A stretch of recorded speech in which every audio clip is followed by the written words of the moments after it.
All right, what is going on, guys? It is time for another episode of the Chasing Waypoints podcast. Man, it's been a minute since I've done that. What is going on here? Okay, this adult life thing is reset. You know, that's it. I jokingly want to say I don't want to play anymore, but no, we got a lot of stuff to do. We got a lot of stuff going on, and we're doing some rally updates this time around. We are working on a Back to Baja series. I have not had a chance to get down and talk to a few more of the guys. We do have the Baja 400 coming up for them, and that is going to be huge. Andy Kirker working his ass off on getting some prize money for these guys. So it is going to be really cool. Hopefully there's an announcement soon. But in the meantime, we're going to be talking rally updates for this episode. Just a few of the things that have been going on. Big news coming out of the Sonora Rally Camp, of course. Huge news coming out of the Husqvarna camp. We've talked about it previously, and that was a sad parting, but I don't think it's done yet. There's some more to be said. The Cove Rally takeover continues. So let's see. Let's talk about it. We got some rally schools coming up. Sonora Rally also announcing their next iteration of rally school in December. Still waiting on the dates for the rally and the main event, but in the meantime, they've got rally school coming up. So let's get right to it. Turn this party down here. So it's been an interesting month, interesting developments over the last few weeks. I think it's actually, good and bad, right? It was kind of crazy to see that Skylar Howes and Husqvarna parting ways. Don't know all the details to that. Not going to speculate on the details of that. There's hopes and dreams and things that we would like to see, and maybe they're making room elsewhere on the team. I believe on the MotoGP side or the GP Enduro GP side, they did have another one of their riders, top level riders, leave as well. So this is interesting. I think they're getting ready for next year's season, and we'll see what they're planning. I know Skyler going to be landing on his feet and definitely making best use of his talent and ability. So hopefully we'll hear some news soon about where he's going to be going. All right, let's finish turning down this party. What else we got going on? Baja 400 coming up. Score International. If you guys are into the point-to-point or loop racing, that basically let's see how fast this thing goes type racing. So it is definitely. For those of you guys that don't know, the Score International Series is the local or North American Baja off-road race series that we have here in North America. They do, and for many of them, right, you have the Dakar Rally as a bucket list item, and a lot of people have the Baja 1000 as their bucket list item. And then, of course, there's, once you get addicted to that, then you've got the Baja 400, you've got the Baja 500, and the 250. So all taking place in the Baja California or on the Baja California Peninsula, just in different iterations. So very interesting racing. It is a sprint race. It is how fast you can go, lowest elapsed time. It is what it is. No navigation there other than, following the arrows, hitting the VCPs, virtual checkpoints, or for the rest of us in Rally World, that's going to be your waypoints. In this case, they are going to be, that's an interesting one. They're a WPM because the device that's scoring them does not actually reveal them and give you an arrow to it necessarily. But the course, when you receive the GPS or when you see it, you can see where these waypoints are. So if you're concurrently running a GPS, you can see where the waypoint is or where the VCP is going to be, and I guess you just race to it. So I get it. It's a little bit different, but for a lot of people, it's a huge draw. I think that there is definitely a lot of guys that are into that. I have talked to a few guys that they kind of want to do rally. They just don't know yet how to maybe transition into that. But they're so focused on their off-road racing that, that's going to be home for a while. So really, really cool to see. It is definitely tough. There's a lot of guys. It's kind of interesting. There's a lot of teams that run 5 or 6 racers per bike versus in rally where it's, you're it. Very different in that aspect of it. Some of the top teams running, 5 riders across the peninsula, or 5 riders in just even a short one doing 50-mile stints, 75-mile stints.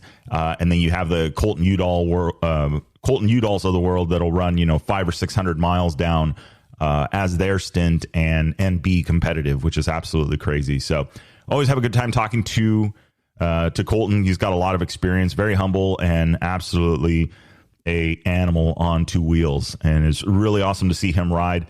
Not to discount, you've got a lot of very, very fast riders. We're hoping to have a couple of them on the show here coming soon in short order.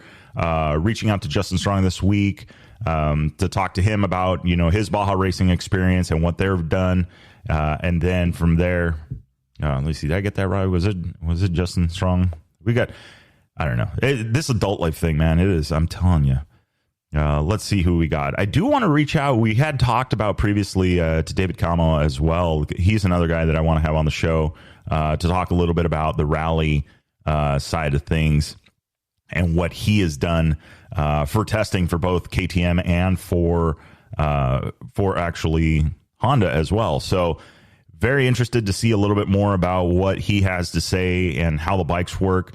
I did get a little bit of insight as far as how the latter frame KTM versus the newer frame MX frame rally bikes work, and there are some differences between that, and that is not Justin Strong, that is Justin Morgan. How could I get that wrong?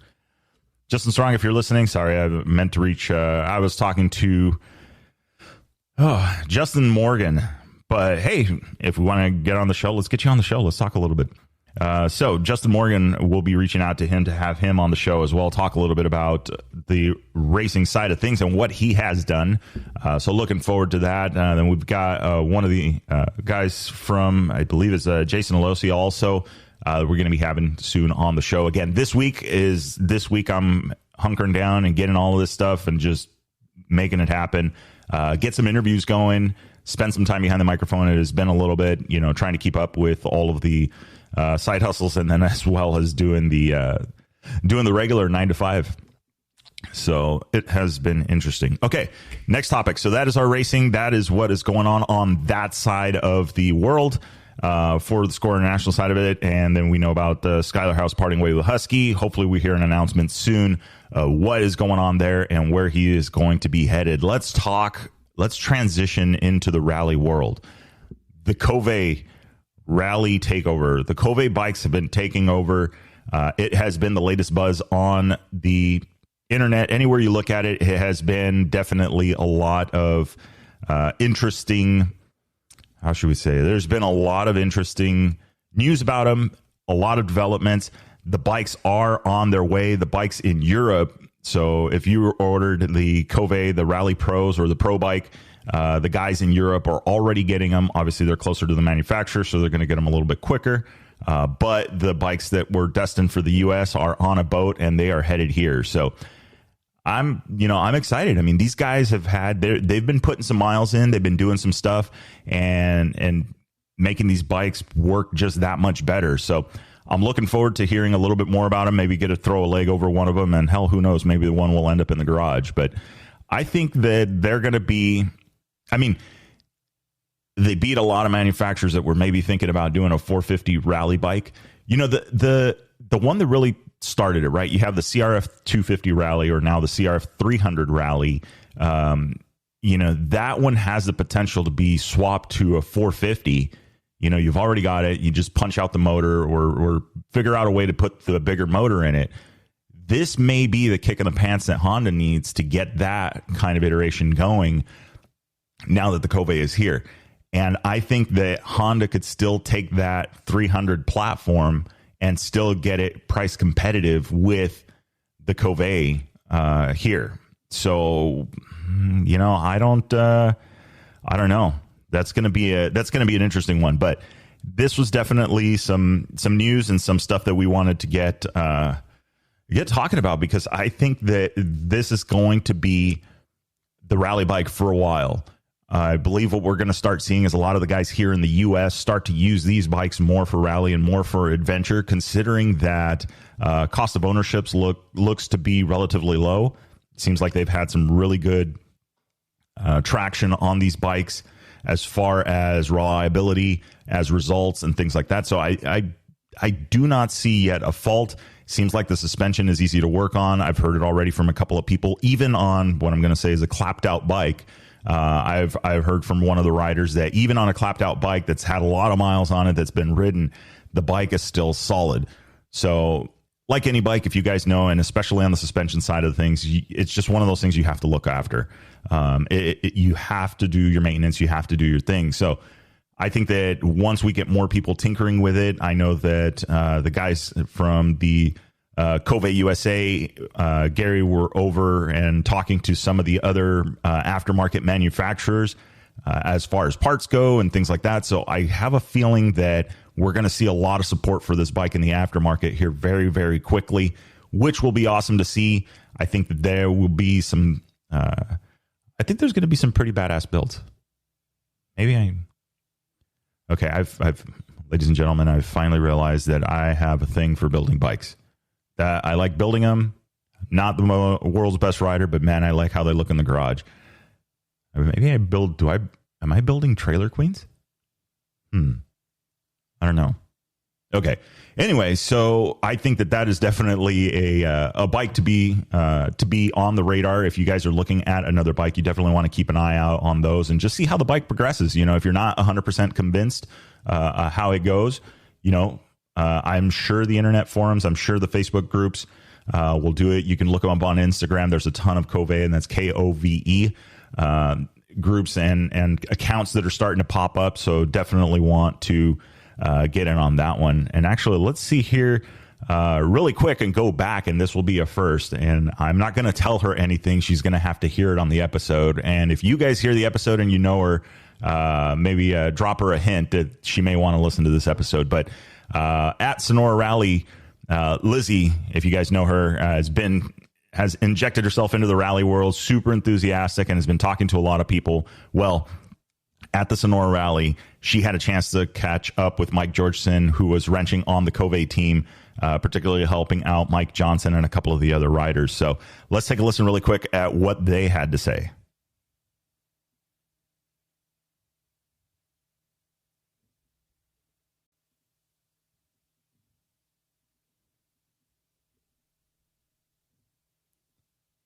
This is True Lizzie Sarla. I'm standing here with Mike Georgeson. He is working with Cove. We're at Sonora Rally 2023. Mike, you want to, first of all, tell me about the progression of being here at Cove. The Cove progression? Yeah, let's talk about your personal... Number one, thanks for coming by and saying hi. Yes. We always love to see you. We've worked together for quite a while now. My pleasure. And the progression was that when I saw the Coves and how they finished at Dakar, you know, there's the talk around town started up then, and, you know, it's China and da-da-da-da. But I looked at it as being an economical rally bike that we could...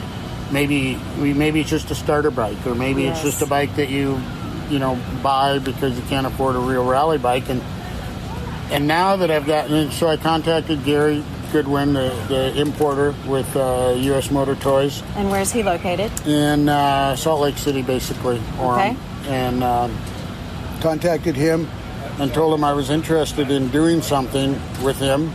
And it just kind of developed along. I don't think the Cove team was coming to Sonora originally. They didn't have the original comment. I said we should go to Sonora, that I can do the support. And once that ball started rolling, I think that the team in China, the owner, said, because they originally, I was told, we're not bringing, trucks and all that stuff here for this event. But I think once they realized that they had some local people that could help them out, and they basically just had to bring their riders, and the bikes were coming over anyway. They went ahead and decided to do this event, and I think it's going to be great. We're going to have Mike Johnson on one of the Coves, in my opinion, one of the best, most smart riders, rally riders that I know. Yeah. He knows how to protect the equipment. He knows how to finish races, and he knows how to win races too. Yeah, so, for sure. I think he's going to be able to give us great feedback on the bike. And then we have Sunir, who is a factory Cove Chinese rider who did Dakar and finished. Okay, so we do have one of the Dakar riders here. Well, yeah, we actually have 2 Cove factory riders. We have Sunir, and then we have Nels Thorac, who is a Frenchman. Okay. And he is a motocross champion in France, and he has also finished Dakar last year. So there's a lot of experience under this tent. Excellent. And that's how it all came about. I'm real happy with it. I'm super impressed with the bike.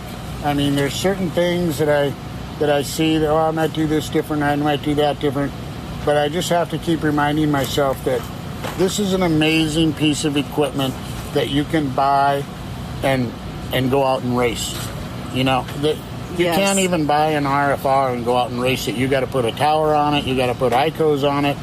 These bikes come with all of that equipment. Race ready, basically. Mike Johnson went out for a shakedown ride today, his first ride on the bike, and he came back very, very happy with the bike. And that is incredible. It sounds amazing, and listening to him out there ripping it up back behind the trees, half a kilometer away, but you could just hear it like he was right here, and it was really music. Yeah, it was really fun. Music. Yeah. So talk to me for a minute. I asked you just briefly inside about the parts. Talk to me about...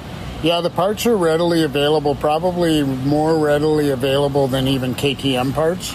Now, the problem is they're not readily available at every town in the United States. You have to go to a dealer, or you have to call Gary in Utah, or you can call me at Rocky Mountain Detours up in Montana and say, well, I need I bent my brake rotor, and we can get you that rotor quickly. Number one, Gary has a huge inventory in Utah, but number two, if he doesn't have it in inventory, he can get it within a week from China, where KTMs, a lot of times, we're waiting for parts for 3, 4, 5, 6 weeks, depending on what time of year and what the part is. So the part issue is not a problem, except for the fact that with a KTM, you can go to Great Falls, Montana, and there's a KTM dealer there. You're not going to go to Great Falls, Montana, and find a Cove dealer there. You're not going to go to any other city in the United States, hardly. They're coming. They're trying to get dealers, more and more dealers. The bikes are being designed to be mass produced, so it's not going to be like a KTM factory a replica that is a very unique bike that they only make, I think, 300 a year, and so there's not a lot of parts available for them too. Right. Even though there's a KTM dealer, they're probably not going to have this particular RFR part. But right. So I don't think the parts are anything that I would necessarily worry about. Only if I was doing a long adventure ride and I really like maybe you don't have a day to wait for any part, Right. and you could probably find a KTM this or that somewhere. Right. But I'm just saying the parts are going to be more and more available. They're right now readily available from Utah. We'll have a lot of parts in Montana as well, and they're signing on new dealers all the time. So.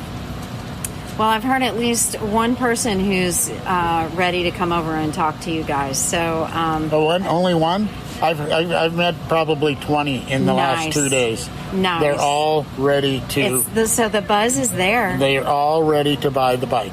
Now there's probably 10 of those 20 that are waiting until Tuesday or Wednesday to see what Mike has to say.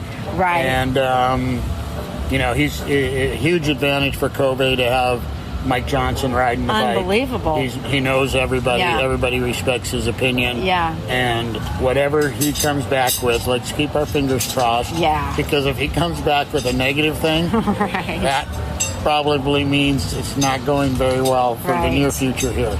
Well, but also it seems as though just listening to the buzz I've heard that the feedback is important, and it seems like you guys have your finger on the pulse of what do we need, how do we improve. It's so amazing. This is so amazing. We're working on the bikes today, prepping them yesterday and today, prepping them, and we see something. Okay, for instance, the power cable on the ICO came with just an end. It didn't have an actual fitting, I guess you'd call it, for where it connects to the battery. It was just a bare wire that was stuck in between two plates, and the screw was tightened down. As soon as we found that, of course, we put ends on, of course. But as soon as we found that, we talked to Gary. Gary comes over. We talk to, I call him Matthew, but I'm not 100% sure. This is Matthew right here, but I'm not 100%. Is it correct? Matthew? Okay. Because it's spelled a weird way, but he's telling me right now that I'm correct, so that's great. But Matthew is actually a factory. He works at the factory. Okay. And he works in the pre-design in the initial stages of the development of the bike. And he comes over and he sees any question, and that wire thing is just one small little thing of a few things that we just noticed, like this, that, the other thing, little things. But right away, pictures get taken and they get sent right over to China, and these things get fixed like immediately. They just start doing it. There's no other company that I know of that responds to consumer input any better than that. I mean, straight to China, the pictures go. He comes over, takes a picture, sends it home, and then that's the next thing on their list of things that they want to make better. And so, pretty impressive. Very impressive. Extremely. It's so exciting. Yeah. This is unheard of exciting. Yes, I think you're right. Yeah. I think you're right. I think it's going to be, it's just the beginning stages. This is the ground floor of a new, affordable rally. And, they're not just rally bikes. The standard model, which is the same exact bike with a little bit of different tuning. It doesn't have all the rally tower ICO equipment, but it does have a digital screen, which for an adventure rider, the digital screen is what you want. You can put your mapper on there. You can, see the information, motor information, stuff like that. But that market, the adventure market, this is a 320-pound adventure bike that holds 8 gallons of fuel. So for me, this is my kind of adventure bike. I don't want I'm a short, small guy. I don't want a great big motorcycle, like even a GS. Many friends of mine have GSs. Mm-hmm. And I rode a friend of mine's last year for an event we do up a tour of Montana. And it didn't handle bad. It's a GS. They're very well proven. It's just not my style. Like, I wouldn't take it on a little bit more challenging 2-track or single track, where this bike I would take on pretty much anything, cross country even. So this is my kind of adventure bike. And I think that the adventure bike, the standard model, is only $8,999. Unheard of. So you have a 320-pound capable off-road bike for less than $9,000, and it's ready to go. I don't have to put a skid plate on it. Comes with a carbon fiber. I own T7s, Yamaha Teneres. Well, you have to put like $2,000 into it just to make it so you can take it into the mountains or whatever. This bike is ready to go. So pretty impressive, really impressive, and we'll just see how it all plays out. We will. Wonderful, excellent. Thank you so much for taking a minute. This has been incredibly enlightening. We're all watching. Yeah. Well, it all starts tomorrow. It all starts tomorrow. We'll have some more information tomorrow. Yeah, we will. Monday and Tuesday. Yeah. And this is a great, I can't remember what you call it, but the testing aspect of it. It's the R&D. Yeah, the R&D and the feedback. The feedback is great. It's going to be fantastic. Again, the feedback that goes back to the factory. I mean, this is the factory sitting worker. Right here. Yeah, not worker. Sorry. But he is a worker, but he's like me too. I work too, but this is like direct information that goes from here to home, and then they're already working on updated models. So the next model, I should say, the next model has some updates that they're developing. So, and yeah, it's all testing. I don't know any other company that's doing that. So on-site testing. And the owner, from what I've read and seen, has the goal of being on the podium in Dakar in 3 years, and his actual stated goal is that he wants to win Dakar in 5 years. Now that's pretty hefty. That's pretty hefty. But what aggressive. It tells me is that this person is driven to produce, a capable rally bike. Top. If not the best bike. I don't know that yet, but that he's driven to build this bike to win Dakar, not just to sell, a bunch of bikes and but to actually win Dakar. Now, will he do it? I don't know. That's pretty aggressive. I wouldn't even make a statement like that because, who knows? But it's nice to know that that's in his mind. And this isn't a brash new.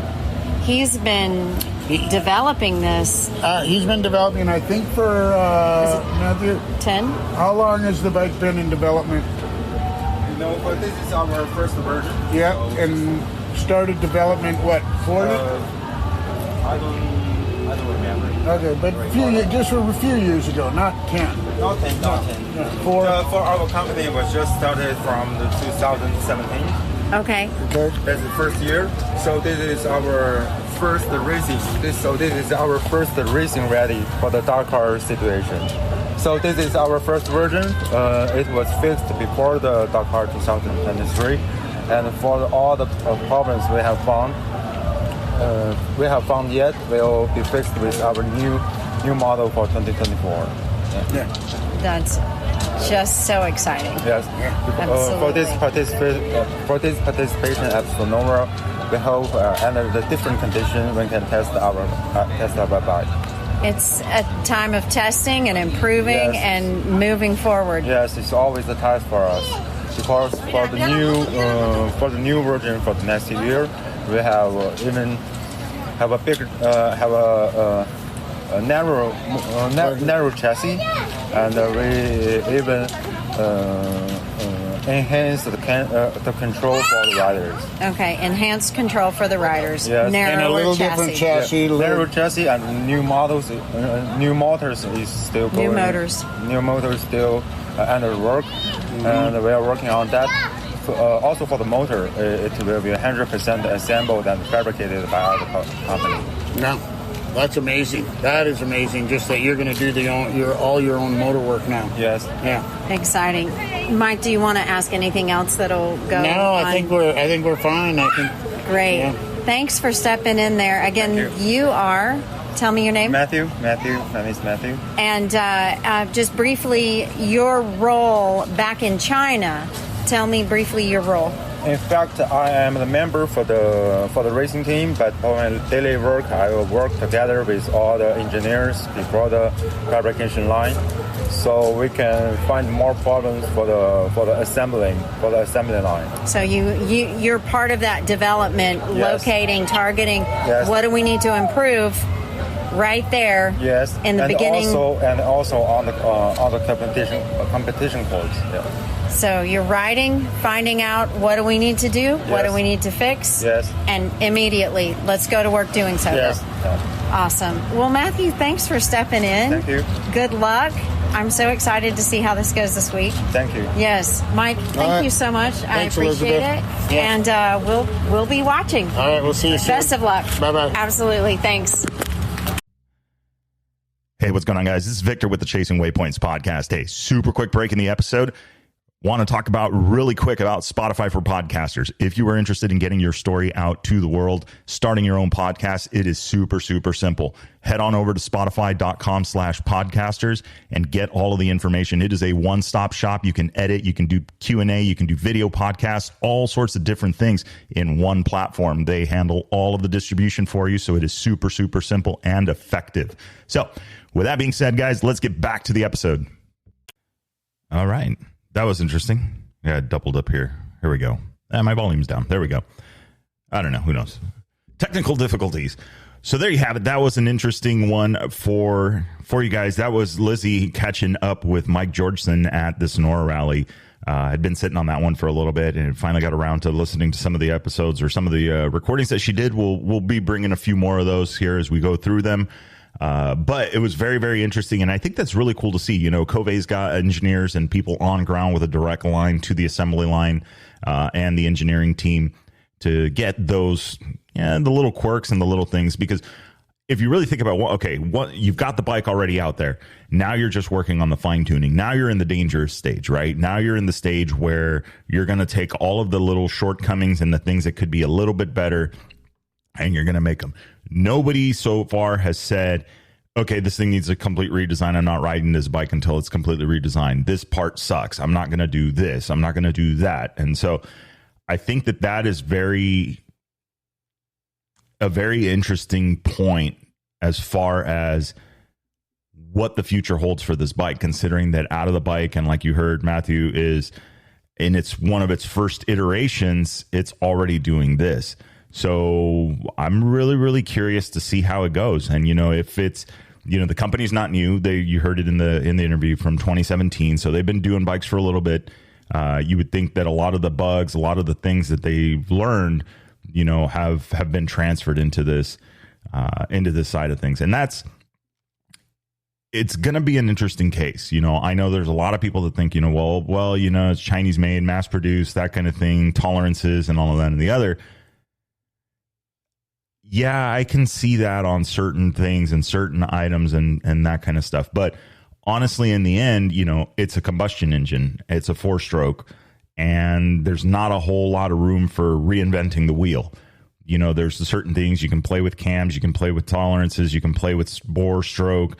There's things that you can do, gearing and things like that. But at the end of the day, it's still a piston, a connecting rod, a crankshaft, gears, that kind of stuff. So metallurgy and all of the other things that they're doing, the quality control and all of that is going to be, and honestly, a lot of these manufacturers, it's a lot of manufacturers are already using China to back them up because they have the ability to take something, their focus on mass production and the efficiency of production. How many of these can we produce?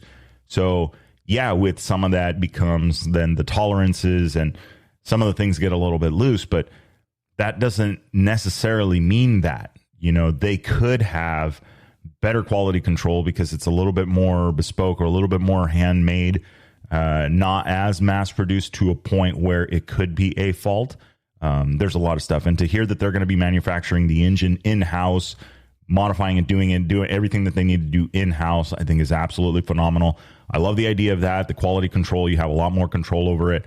And not only that, but the ability to pivot and the ability to change quickly is going to be there, which is absolutely awesome. And especially in a growing company, I think that's one of the biggest things. If you go back to some of the bigger companies, you've seen it in the past, it takes a long time for things to change and progress and go through, and it does not it's not conducive sometimes in a competitive world. So I think that this is definitely a step in the right direction. I think Kovei is going to be doing big things here shortly, and I'm absolutely looking forward to it. So we'll see a little bit more. Like I said, hopefully we'll get to ride one of these things soon, and just kind of hang out and chill and just see what the bike does. I think that it's a very cost-effective option for people that are wanting to get into A, if it's an adventure bike, or B, if they want to get into a rally bike, or C, right? They like the idea of a rally bike. They want to do some recreational navigation, and that's just kind of their speed and what they want to do. Hey, perfect. Here's the bike that will work for you on that one. So, all right, next topic, out of the Sonora Rally camp. We have some news, and if you guys have already, I'm sure you guys have been following. If you follow Sonora Rally, you've heard about it already. But this time around this year for this coming iteration, they will not be partnering with the FIA, FIM, and be bringing the event back to its original roots and how it is. That is some big news. A lot of people were thinking that this was going to be a long-term partnership, and maybe in the future there may be another iteration of it. But we will see. That's something that Darren and the organization will know for sure, and getting, if there's going to be a future. But for now, for this coming version of it, it is going to be back to the original Sonora Rally that everybody knows, which I am looking forward to. I think that, I had the opportunity to work with the organization this time around and really, I'm not going to say do a lot, but really get to see the inner workings of it and help contribute to that. And I can tell you that there is a lot that goes on at a normal rally, right? My experience, if you guys know and have been following along, my experience there for a while, it all started for asking with a sticker from one of my friends from Baja Rally. And I was, from there, I was like, hey, come volunteer. And then things progressed to the point where I became race director for a few years. And anybody like a rally, organizing a rally, creating the routes and doing all of this stuff, it takes a certain person to do that. In the Baja Rally side of things, you have Scotty Bloom, and now you have a team behind him with Mauricio and Daniel and Matt. All of these guys, pitching in, making the organization and just making things happen. It is not an easy task, and then you move over to, that's the Baja Rally side. You move over to the Sonora Rally side. You have Darren and Aaron, all of these guys, all of this team, and putting together this event is not an easy feat. And then in the case of Sonora Rally, you throw in a whole nother organization with a whole nother set of standards, with a whole nother set of rule book, and while the Sonora Rally does follow a lot of the rule book and is very stringent, it is not going to be as exact, like on the money. Like they literally had somebody going out and checking all of the checkpoints, all of the finish lines to the T, down to the last foot, or meter, to make sure that they were exactly where they needed to be. That is absolutely crazy. And, I'm not saying that organizations shouldn't be that strict. What I am saying, though, is that it changes that when it's, especially if it's the first year and, okay, you've got an organization that's made it happen, right? I mean, Sonora Rally's been around for a while, just like Baja Rally's been around for a while, and if it was horribly wrong, neither of the organizations would exist. So we've adapted, or the organizations have adapted to create a world-class event or world-class events and attract the attention of tens of thousands of people, both in North America and the world, both of them having international competitors. So the recipe is there. It's not like the recipe's screwed up, right? It's not like that restaurant on the corner that opened up for about 2 weeks and then, that was it. It was dead. It flatlined. No, both of the events have done a lot of work, have put a lot of groundwork into becoming the way to becoming what they are. And now seeing what Sonora Rally has done, and they did the event. There was a lot of positive comments, a lot of positivity about the event with the FIA, FIM there being a world championship round. But at the same time, it added to the flavor, but not necessarily, I think, in the way that Darren and team wanted to actually have it. Now, in the future, yeah, could it happen again? But in my personal opinion, I think I am definitely a fan of it going back to its roots. Something that was mentioned, and something that can be said is there are not many other countries in the world that have such a big off-road racing pool, right? From the hare scrambles to the point-to-point races to the sprint races there's just so much off-road racing here in the States that I feel like it's hard-pressed to find other countries that are going to have the experience. Now, is not to say, please don't think this is not to say that they're not doing it right. This is not to say that they're any less than what we have going on here. It's just simply an experience thing. You have a lot of experience as organizers, you have a lot of experience as racers, you have a lot of experience as the crew members that are available to help organize these rallies and put them into perspective and get them going here in the States as compared to maybe other countries in the world. We're going to be a little bit tighter ran. So when you have an organization that comes in and is partnering with you, it's like bringing in a partner and then all of a sudden saying 50-50. You're giving up half of the control to your event. And that is good or bad. I learn some things, that I see some things that I think that both organizations or any organization could benefit from and make sure? Absolutely 100%. And it would be stupid if you didn't learn from something like that. Having an organization, literally the organization, people, like being in the room with people that are, at a higher, I'm not going to go too far into where they're at because I don't want to brag for them, but when you have people that are on the short list at the Dakar organization for when something goes sideways, that is pretty crazy. And we learn a lot. I learned a lot, and it was a really good experience. And I think that, in the future, it would be great. Hell, I'd love to go over and just see the inner workings at their organization, see what that's like over there, and kind of get an idea for it. Because while there's room for improvement, the same thing is not. I don't think it's a lot of improvement. I'll draw the comparison between the organizations and what we're talking about now and the Cove. They're both at a point where it's not about the reinventing the wheel. It's literally about connecting the dots and getting the last little details aligned and put and everything put together so that both events can continue to thrive, but there's those little changes that are just going to make things a little bit better.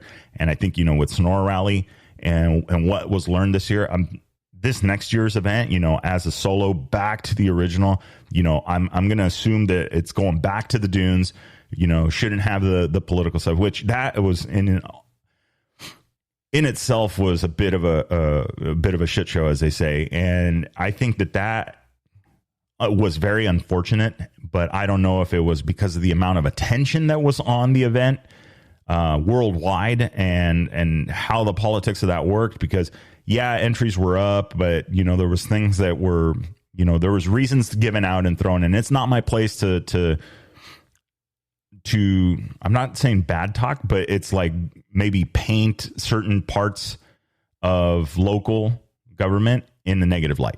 The city, the town, all of that has been very, very good about supporting Darren and his goals for the rally and putting, San Luis and the state of Sonora on the map and for what it's doing. Hell, they had a world championship round of rally, the cross country rally.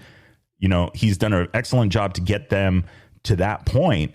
And now it's like, okay, well, it was a bit of a bummer to see that, some of the stuff fell apart, and at no, like, Darren and Scott and all of those guys they did nothing different. They did everything better, if anything, and pushed that much harder.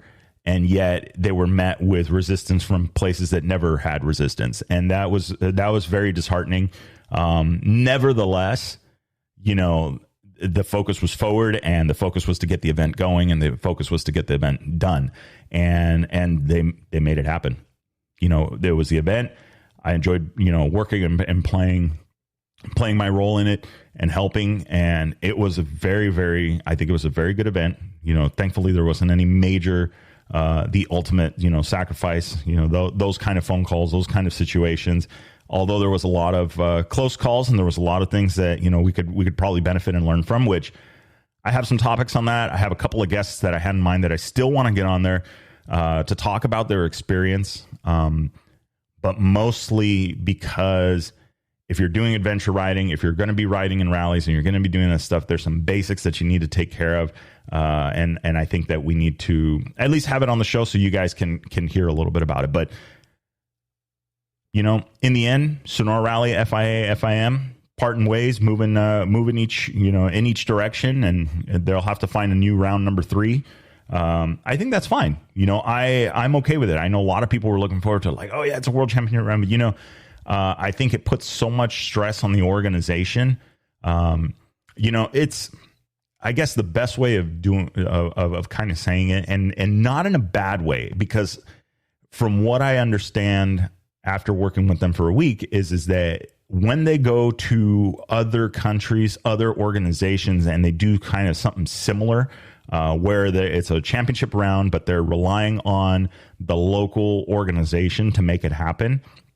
It is my understanding that they've had some very rough experiences, and that is what will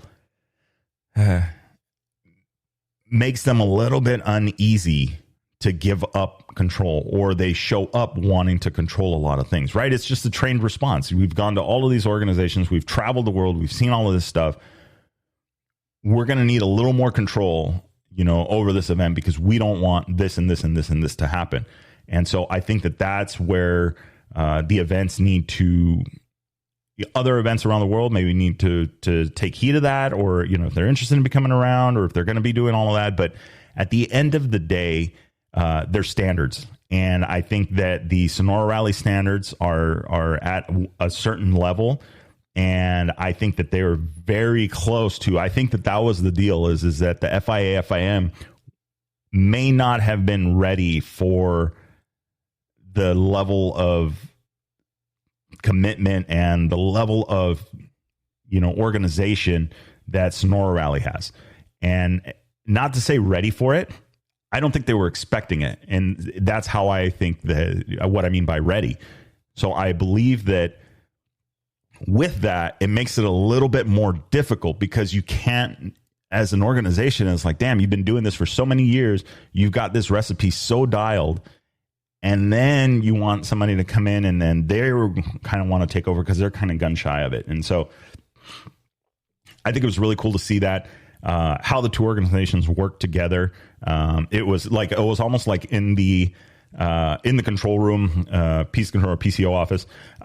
It was very, very interesting to see how it almost like the shift was over, right? You had all of the nationals, and then you had the world championship round, all of those guys. And so there was a bit of a shift in changing, and I worked throughout, through both. It was awesome. It's not to say that, at least from where I was in my position and where I fit in this time around, it was absolutely amazing to see how everything just kind of works and how many moving pieces there were to this. And at the same time, I can see where it gets complicated. You've got two full organizations. You've got all of this control that needs to be divided up and all of this thing that needs to be done. And yet both of them are so dialed in their way that it's tough to kind of meet and gel in there. Now, I don't want, I want to reiterate or clarify that both organizations, both sides of it, I mean, it was an awesome event.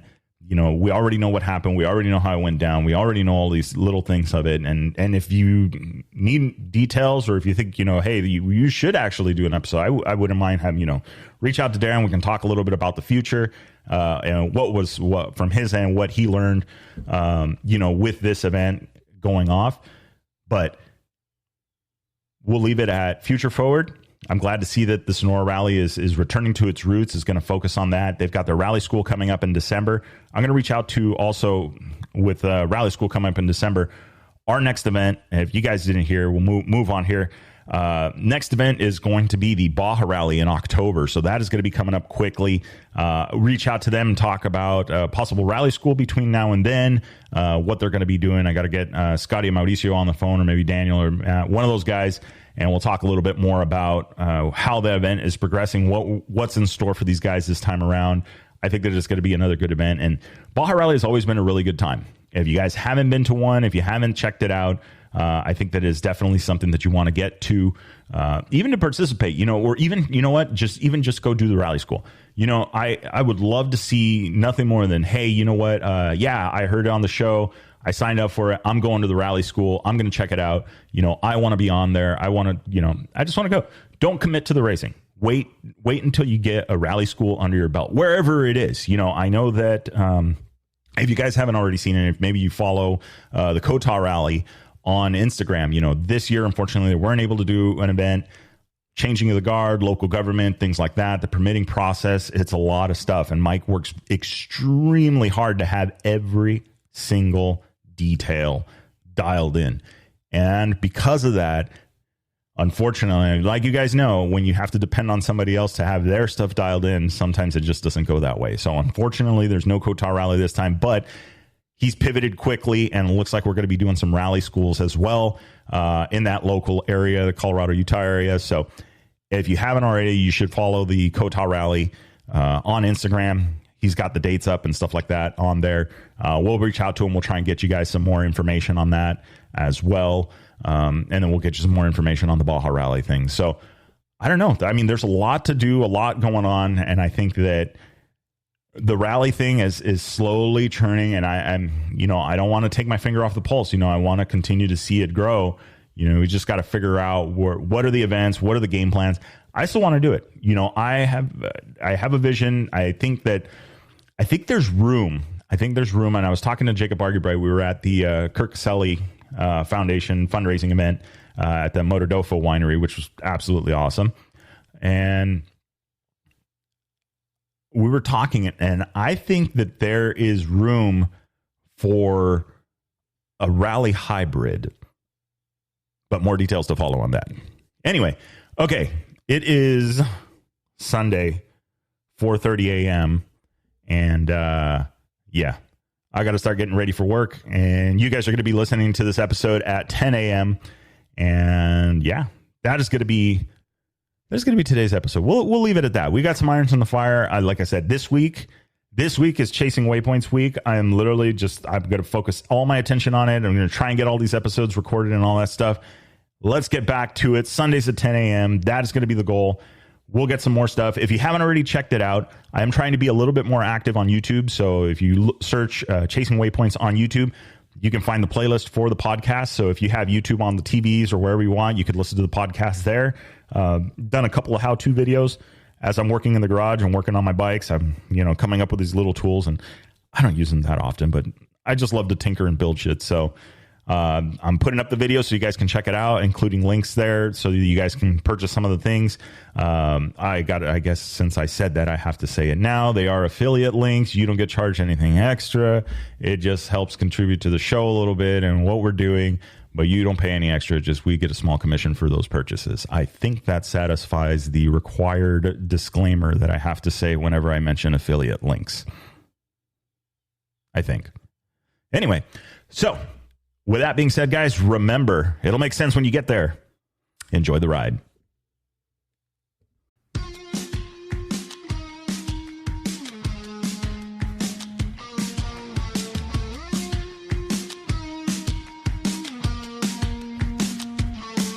All right, that is the wrap for the Chasing Waypoints podcast this week.